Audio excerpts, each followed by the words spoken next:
Uhifadhi sio vita, sio mapambano kati ya timu moja na timu nyingine. Uhifadhi ni kitu ambacho watu wakieleweshwa, wakaelewa, wakaona faida, wanaweza kujitoa wenyewe, wakasimamia uhifadhi kwa gharama nafuu sana.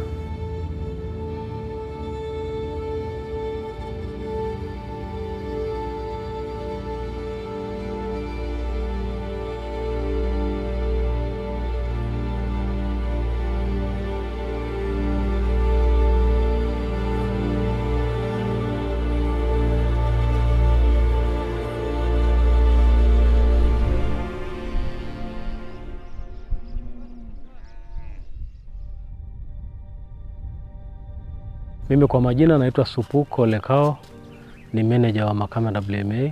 Makame WMA imeundwa na vijiji 5 vya tarafa ya Makame na ukubwa wa square kilomita 3719.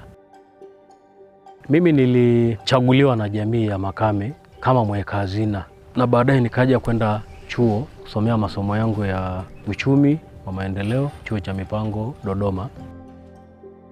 Kazi yangu kubwa kwenye taasisi, nasimamia shughuli za utawala. Wakuu wa idara wote wanafanya kazi ipasavyo kuhakikisha WMA inafikia kwenye malengo yake.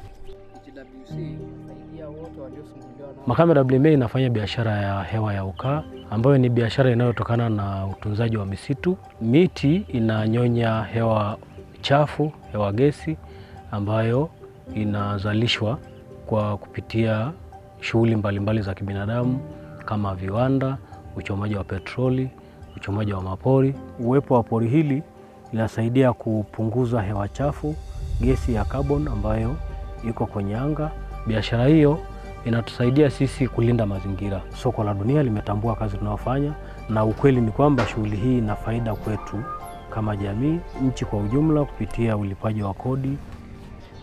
Fedha zinatoka moja kwa moja kwenye kampuni iliyonunua carbon, inakuja kwenye hifadhi yetu ya Makame WMA na kuenda kwenye vijiji wanachama kwa ajili ya kutekeleza miradi na kufanya shughuli zilizopangwa kwa mujibu wa budget ya mwaka. Tumepata zaidi ya bilioni 6 na kwamba 40% ya mapato inakwenda kwenye vijiji wanachama kwa ajili ya kujenga miradi ya maendeleo kwenye vijiji. 8% kwa mujibu wa kanuni tunapeleka halmashauri ya wilaya, na 1% inakwenda TAMISEMI, 1% inakwenda mkoa wetu wa Manyara, na 15% tunatumia kutusomesha wanafunzi ambao wanatoka kwenye vijiji wanachama.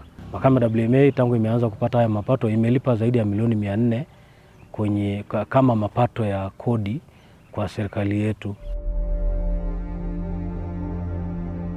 Mpaka sasa tuna miradi kila kijiji na vijiji vyenyewe ndio vinasimamia ujenzi wa miradi, kuanzia kuibua miradi, kusimamia mpaka kutumia. Vijiji vyote vinapata migao sawa.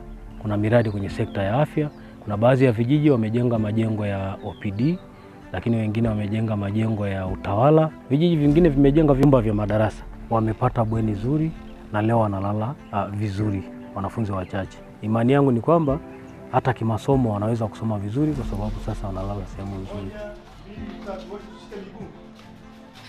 Lakini pia pori hili linasaidia kuleta hewa safi pamoja na mvua. Maeneo yetu sasa hivi tangu tumeanza kufanya biashara yameboreka, ambayo yanatumika kwa ajili ya mifugo pamoja na wanyamapori.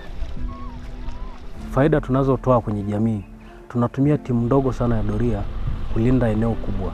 Hiyo inatokana na kwamba jamii imehamasika kulinda wenyewe kutokana na faida wanazopata kupitia uhifadhi. Kuna faida kubwa na nzuri kwenye utunzaji wa mazingira zaidi ya utalii.